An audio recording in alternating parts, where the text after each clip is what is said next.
شروع اللہ کا نام لے کر جو بڑا مہربان نہایت رحم والا ہے۔ اے نبی، مجاہد لوگ تم سے غنیمت کے مال کے بارے میں دریافت کرتے ہیں کہ کیا حکم ہے۔ کہہ دو کہ غنیمت اللہ اور اس کے رسول کا مال ہے، تو اللہ سے ڈرو اور آپس میں صلح رکھو، اور اگر ایمان رکھتے ہو تو اللہ اور اس کے رسول کے حکم پر چلو۔ مومن تو وہ ہیں کہ جب اللہ کا ذکر کیا جاتا ہے تو ان کے دل ڈر جاتے ہیں، اور جب انہیں اس کی آیتیں پڑھ کر سنائی جاتی ہیں تو ان کا ایمان اور بڑھ جاتا ہے، اور وہ اپنے پروردگار پر بھروسہ رکھتے ہیں، اور وہ جو نماز قائم کرتے ہیں اور جو مال ہم نے ان کو دیا ہے اس میں سے نیک کاموں میں خرچ کرتے ہیں، یہی سچے مومن ہیں، اور ان کے لیے ان کے پروردگار کے ہاں بڑے بڑے درجے ہیں اور بخشش اور عزت کی روزی ہے۔ ان لوگوں کو اپنے گھروں سے اسی طرح نکلنا چاہیے تھا جس طرح تمہارے پروردگار نے تم کو تدبیر کے ساتھ اپنے گھر سے نکالا، اور اس وقت مومنوں کی ایک جماعت ناخوش تھی، وہ لوگ حق بات میں اس کے ظاہر ہونے کے بعد تم سے جھگڑنے لگے، گویا موت کی طرف ہانکے جاتے ہیں اور اسے دیکھ رہے۔ اور اس وقت کو یاد کرو جب اللہ تم سے وعدہ کرتا تھا کہ ابو سفیان اور ابو جہل کے 2 گروہوں میں سے ایک گروہ تمہارے لیے مغلوب ہو جائے گا، اور تم چاہتے تھے کہ جو قافلہ بے شان و شوکت یعنی بے ہتھیار ہے وہ تمہارے ہاتھ آ جائے، اور اللہ چاہتا تھا کہ اپنے فرمان سے حق کو قائم رکھے اور کافروں کی جڑ کاٹ دے، تاکہ سچ کو سچ اور جھوٹ کو جھوٹ کر دے،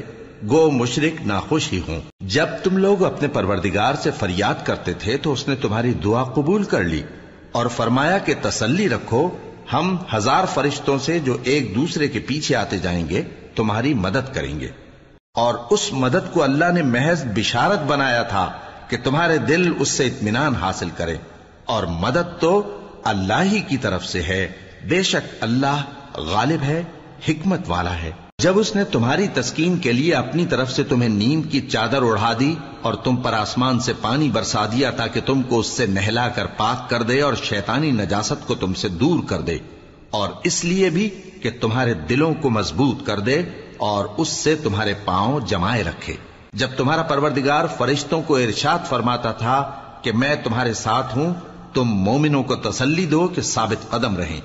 میں ابھی کافروں کے دلوں میں روب و ہیبت ڈالے دیتا ہوں، سو ان کی گردنیں اڑا دو اور ان کی پور پور توڑ دو۔ یہ سزا اس لیے دی گئی کہ انہوں نے اللہ اور اس کے رسول کی مخالفت کی، اور جو شخص اللہ اور اس کے رسول کی مخالفت کرتا ہے تو اللہ بھی سخت عذاب دینے والا ہے۔ یہ مزہ تو یہاں چکھو، اور یہ سمجھ لو کہ کافروں کے لیے آخرت میں دوزخ کا عذاب بھی تیار ہے۔ اے اہل ایمان، جب میدان جنگ میں کفار سے تمہارا مقابلہ ہو تو ان سے پیٹھ نہ پھیرنا، اور جو شخص جنگ کے روز اس صورت کے سوا کہ لڑائی کے لیے کنارے کنارے چلے، یعنی حکمت عملی سے دشمن کو مارے یا اپنی فوج میں جا ملنا چاہے، ان سے پیٹھ پھیرے گا تو سمجھو کہ وہ اللہ کے غضب میں گرفتار ہو گیا، اور اس کا ٹھکانہ دوزخ ہے، اور وہ بہت ہی بری جگہ ہے۔ بس تم لوگوں نے ان کفار کو قتل نہیں کیا بلکہ اللہ نے انہیں قتل کیا، اور اے نبی، جس وقت تم نے کنکریاں پھینکی تھیں تو وہ تم نے نہیں پھینکی تھی بلکہ اللہ نے پھینکی تھی۔ اس سے غرض یہ تھی کہ مومنوں کو اپنے احسانوں سے اچھی طرح آزما لے، بے شک اللہ سنتا ہے، جانتا ہے۔ ہوا بھی یوں ہی، اور کچھ شک نہیں کہ اللہ کافروں کی تدبیر کو کمزور کر دینے والا ہے۔ کافروں، اگر تم فیصلہ چاہتے ہو تو تمہارے پاس فیصلہ آ چکا، اگر تم اپنے افعال سے باز آ جاؤ تو تمہارے حق میں بہتر ہے، اور اگر پھر نافرمانی کرو گے تو ہم بھی پھر تمہیں عذاب کریں گے، اور تمہاری جماعت خواہ کتنی ہی بڑی ہو تمہارے کچھ بھی کام نہ آئے گی، اور اللہ تو مومنوں کے ساتھ ہے۔ اے ایمان والو، اللہ اور اس کے رسول کے حکم پر چلو اور اس سے روگردانی نہ کرو جبکہ تم سنتے بھی ہو، اور ان لوگوں جیسے نہ ہونا جو کہتے ہیں کہ ہم نے سن لیا مگر حقیقت میں نہیں سنتے۔ کچھ شک نہیں کہ اللہ کے نزدیک تمام جانداروں میں بدترین وہ بہرے گونگے لوگ ہیں جو عقل سے کام نہیں لیتے، اور اگر اللہ ان میں خیر کی طلب دیکھتا تو ان کو سننے کی توفیق بخشتا، اور اگر یوں ہی انہیں سنوا دیتا تو وہ منہ پھیر کر بھاگ جاتے۔ مومنوں، اللہ اور اس کے رسول کا حکم قبول کرو، جبکہ رسول تمہیں ایسے کام کے لیے بلاتے ہیں جو تم کو زندگی جاوداں بخشتا ہے، اور جان رکھو کہ اللہ آدمی اور اس کے دل کے درمیان حائل ہو جاتا ہے، اور یہ بھی کہ تم سب اس کے روبرو جمع کیے جاؤ گے۔ اور اس فتنے سے ڈرو جو خصوصیت کے ساتھ انہی لوگوں پر واقع نہ ہوگا جو تم میں گناہگار ہیں، اور جان رکھو کہ اللہ سخت عذاب دینے والا ہے۔ اور اس وقت کو یاد کرو جب تم زمین مکہ میں قلیل اور ضعیف سمجھے جاتے تھے اور ڈرتے رہتے تھے کہ لوگ تمہیں اڑا نہ لے جائیں، یعنی ختم نہ کر دیں، تو اس نے تم کو جگہ دی اور اپنی مدد سے تم کو تقویت بخشی اور پاکیزہ چیزیں کھانے کو دیں تاکہ اس کا شکر کرو۔ اے ایمان والو، نہ تو اللہ اور رسول سے خیانت کرو اور نہ اپنی امانتوں میں خیانت کرو، اور تم ان باتوں کو جانتے ہو، اور جان رکھو کہ تمہارا مال اور اولاد بڑی آزمائش ہے، اور یہ کہ اللہ کے پاس نیکیوں کا بڑا ثواب ہے۔ مومنو، اگر تم اللہ سے ڈرو گے تو وہ تمہارے لیے حق و باطل کا فرق ظاہر کر دے گا اور تمہارے گناہ مٹا دے گا اور تمہیں بخش دے گا، اور اللہ بڑے فضل والا ہے۔ اور اس وقت کو یاد کرو جب کافر لوگ تمہارے بارے میں چال چل رہے تھے کہ تم کو قید کر دیں یا جان سے مار دیں یا وطن سے نکال دیں، تو ادھر تو وہ چال چل رہے تھے اور ادھر اللہ تدبیر کر رہا تھا، اور اللہ بہترین تدبیر کرنے والا ہے۔ اور جب ان کو ہماری آیتیں پڑھ کر سنائی جاتی ہیں تو کہتے ہیں یہ کلام ہم نے سن لیا ہے، اگر ہم چاہیں تو اسی طرح کا کلام ہم بھی کہہ دیں، اور یہ ہے ہی کیا، صرف اگلے لوگوں کی حکایتیں ہیں۔ اور جب انہوں نے کہا کہ اے اللہ، اگر یہ قرآن تیری طرف سے برحق ہے تو ہم پر آسمان سے پتھر برسا یا کوئی اور تکلیف دینے والا عذاب بھیج دے۔ اور اللہ ایسا نہ تھا کہ جب تک اے پیغمبر تم ان میں تھے انہیں عذاب دیتا، اور نہ ایسا ہے کہ وہ تو بخشش مانگیں اور اللہ انہیں عذاب دے۔ اور اب ان کے لیے کون سی وجہ ہے کہ وہ انہیں عذاب نہ دے، جبکہ وہ مسجد حرام میں نماز پڑھنے سے روکتے ہیں، جبکہ وہ اس مسجد کے متولی بھی نہیں ہیں۔ اس کے متولی تو صرف پرہیزگار ہیں، لیکن ان میں کے اکثر نہیں جانتے۔ اور ان لوگوں کی نماز خانہ کعبہ کے پاس سیٹیاں اور تالیاں بجانے کے سوا کچھ نہ تھی، تو تم جو کفر کرتے تھے اب اس کے بدلے عذاب کا مزہ چکھو۔ جو لوگ کافر ہیں اپنا مال خرچ کرتے ہیں کہ لوگوں کو اللہ کے رستے سے روکیں، سو ابھی اور خرچ کریں گے، مگر آخر وہ خرچ کرنا ان کے لیے موجب افسوس ہوگا، اور وہ مغلوب ہو جائیں گے، اور کافر لوگ دوزخ کی طرف ہانکے جائیں گے تاکہ اللہ پاک سے ناپاک کو الگ کر دے اور ناپاک کو ایک دوسرے پر رکھ کر ایک ڈھیر بنا دے، پھر اس کو دوزخ میں ڈال دے۔ یہی لوگ خسارہ پانے والے ہیں۔ اے پیغمبر، کفار سے کہہ دو کہ اگر وہ اپنے افعال سے باز آ جائیں تو جو ہو چکا وہ انہیں معاف کر دیا جائے گا، اور اگر پھر وہی حرکات کرنے لگیں گے تو اگلے لوگوں کا جو طریقہ جاری ہو چکا ہے وہی ان کے حق میں بھی بڑھتا جائے گا۔ اور ان لوگوں سے لڑتے رہو یہاں تک کہ فتنہ یعنی کفر کا فساد باقی نہ رہے اور دین سب اللہ ہی کا ہو جائے، اور اگر وہ باز آ جائیں تو اللہ ان کے کاموں کو دیکھ رہا ہے، اور اگر روگردانی کریں تو جان رکھو کہ اللہ تمہارا حمایتی ہے، اور وہ خوب حمایتی اور خوب مددگار ہے۔ اور جان رکھو کہ جو مال غنیمت تم کفار سے حاصل کرو اس میں سے 5واں حصہ اللہ کا اور اس کے رسول کا اور اہل قرابت اور یتیموں کا اور محتاجوں کا اور مسافروں کا ہے۔ اگر تم اللہ پر اور اس نصرت پر ایمان رکھتے ہو جو حق و باطل میں فرق کرنے کے دن یعنی جنگ بدر میں جس دن دونوں فوجوں میں مٹ بھیڑ ہو گئی تھی ہم نے اپنے محبوب بندے محمد صلی اللہ علیہ وآلہ وسلم پر نازل فرمائی، اور اللہ ہر چیز پر قادر ہے۔ جس وقت تم مدینے سے قریب کے ناکے پر تھے اور کافر دور کے ناکے پر، اور قافلہ تم سے نیچے اتر گیا تھا، اور اگر تم جنگ کے لیے آپس میں قرارداد کر لیتے تو وقت معین پر جمع ہونے میں تقدیم و تاخیر ہو جاتی، لیکن اللہ کو منظور تھا کہ جو کام ہو کر رہنے والا تھا اسے کر ہی ڈالے،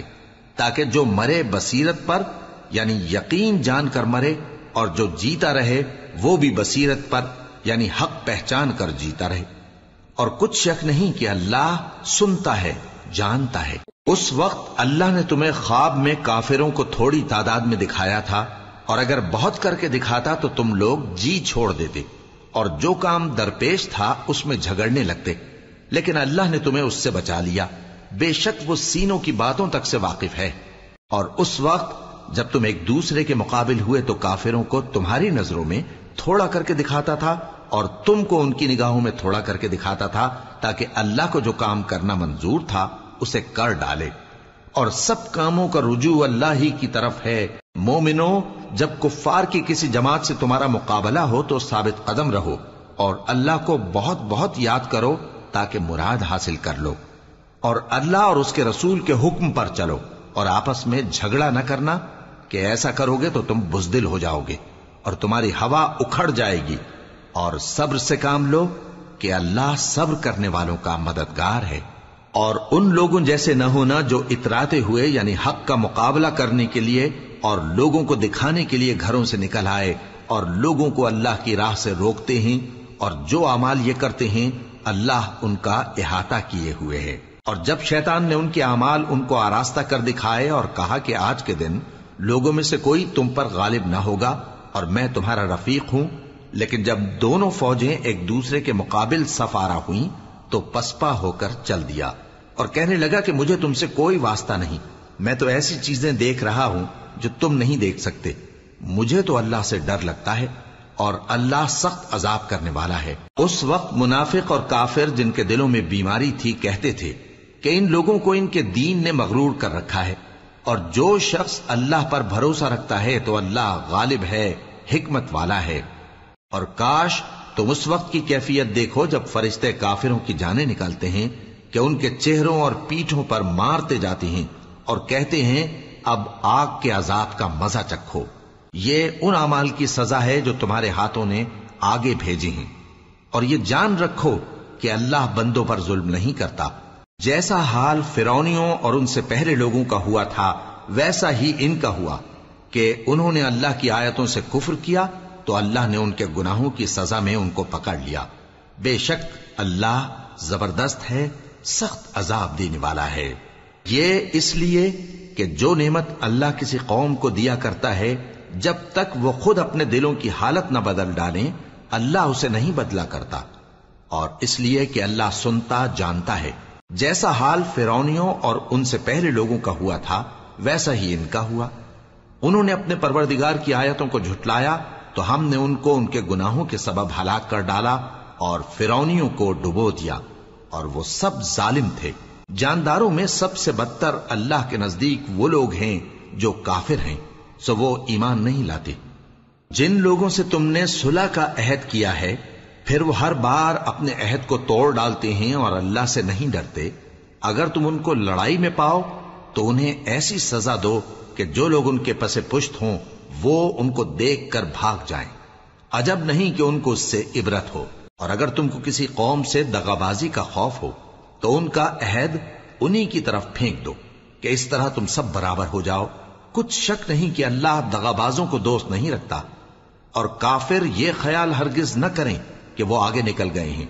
وہ ہمیں عاجز نہیں کر سکتے۔ اور جہاں تک ہو سکے فوج کی جمعیت کے زور سے اور گھوڑوں کے تیار رکھنے سے ان کے مقابلے کے لیے مستعد رہو کہ اس سے اللہ کے دشمنوں اور تمہارے دشمنوں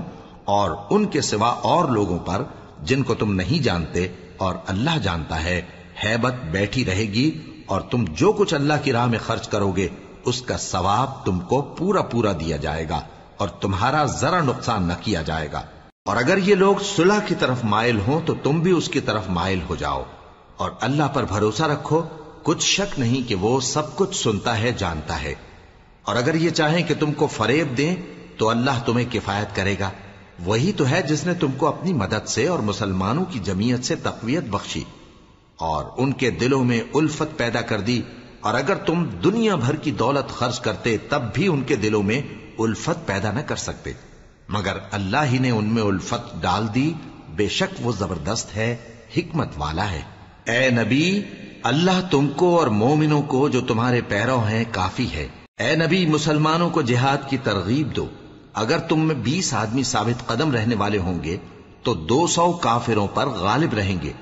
اور اگر 100 ایسے ہوں گے تو 1000 پر غالب رہیں گے، اس لیے کہ کافر ایسے لوگ ہیں کہ کچھ بھی سمجھ نہیں رکھتے۔ اب اللہ نے تم پر سے بوجھ ہلکا کر دیا اور معلوم کر لیا کہ ابھی تم میں کسی قدر کمزوری ہے، پس اگر تم میں 100 ثابت قدم رہنے والے ہوں گے تو وہ 200 پر غالب رہیں گے، اور اگر 1000 ہوں گے تو اللہ کے حکم سے 2000 پر غالب رہیں گے، اور اللہ ثابت قدم رہنے والوں کا مددگار ہے۔ پیغمبر کو شایع نہیں کہ اس کے قبضے میں قیدی رہیں جب تک کافروں کو قتل کر کے زمین میں کثرت سے خون نہ بہا دے۔ تم لوگ دنیا کے مال کے طالب ہو اور اللہ آخرت کی بھلائی چاہتا ہے، اور اللہ غالب ہے، حکمت والا ہے۔ اگر اللہ کا حکم پہلے نہ ہو چکا ہوتا تو جو فدیہ تم نے لیا ہے اس کے بدلے تم پر بڑا عذاب نازل ہوتا۔ اب جو مال غنیمت تمہیں ملا ہے اسے کھاؤ کہ وہ تمہارے لیے حلال طیب ہے، اور اللہ سے ڈرتے رہو، بے شک اللہ بخشنے والا ہے، مہربان ہے۔ اے پیغمبر، جو قیدی تمہارے قبضے میں یعنی گرفتار ہیں ان سے کہہ دو کہ اگر اللہ تمہارے دلوں میں نیکی معلوم کرے گا تو جو مال تم سے چھن گیا ہے اس سے بہتر تمہیں عنایت فرمائے گا، اور تمہارے گناہ بھی معاف کر دے گا، اور اللہ بخشنے والا ہے، مہربان ہے۔ اور اگر یہ لوگ تم سے دغا کرنا چاہیں گے تو یہ پہلے ہی اللہ سے دغا کر چکے ہیں، تو اس نے ان کو تمہارے قبضے میں کر دیا، اور اللہ دانا ہے، حکمت والا ہے۔ جو لوگ ایمان لائے اور جنہوں نے ہجرت کی اور اللہ کی راہ میں اپنے مال اور جان سے لڑے وہ، اور جنہوں نے ہجرت کرنے والوں کو جگہ دی اور ان کی مدد کی وہ، آپس میں ایک دوسرے کے رفیق ہیں۔ اور جو لوگ ایمان تو لے آئے لیکن ہجرت نہیں کی، تو جب تک وہ ہجرت نہ کریں تم کو ان کی رفاقت سے کچھ سروکار نہیں، اور اگر وہ تم سے دین کے معاملات میں مدد طلب کریں تو تم کو مدد کرنی لازم ہے، مگر ان لوگوں کے مقابلے میں کہ تم میں اور ان میں صلح کا عہد ہو مدد نہیں کرنی چاہیے، اور اللہ تمہارے سب کاموں کو دیکھ رہا ہے۔ اور جو لوگ کافر ہیں وہ بھی ایک دوسرے کے رفیق ہیں۔